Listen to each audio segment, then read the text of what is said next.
میرا سوال یہ ہے، جب ہم دوسروں کو تبلیغ کرتے ہیں تو ہم کہتے ہیں کہ حضرت عیسیٰ علیہ السلام کو جب سولی پر چڑھایا گیا تو ان کی پھر پسلی چیک کی گئی تھی تو اس وقت پانی اور خون نکلا تھا. تو سائنسی لحاظ سے یہ کہاں ثابت ہے کہ پانی اور خون نکلے تو وہ انسان زندہ ہوتا ہے؟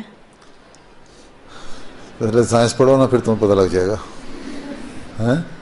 پسلی چیک نہیں کی تھی، یوں نیزہ یوں کر کے کھینچا. انسان جب زندہ ہوتا ہے نا، جب زندہ ہو، دل دھڑک رہا ہو، تبھی وہاں سے رستا ہے خون. ٹھیک ہے، مردہ آدمی کے جسم سے خون نہیں رسا کرتا.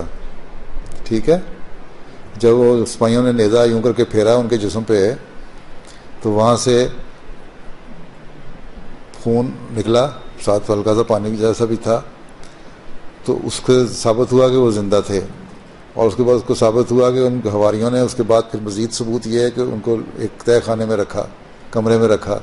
پھر وہاں ایک مرہم عیسیٰ ایک دوائی بنائی گئی جو مرہم عیسیٰ کے نام سے مشہور ہے، وہ ان پہ لگائی گئی آئنٹمنٹ. اگر وہ مردہ ہو گئے تھے تو ان کے زخموں کو ہیل کرنے کے لیے دوائی لگانے کی کیا ضرورت تھی؟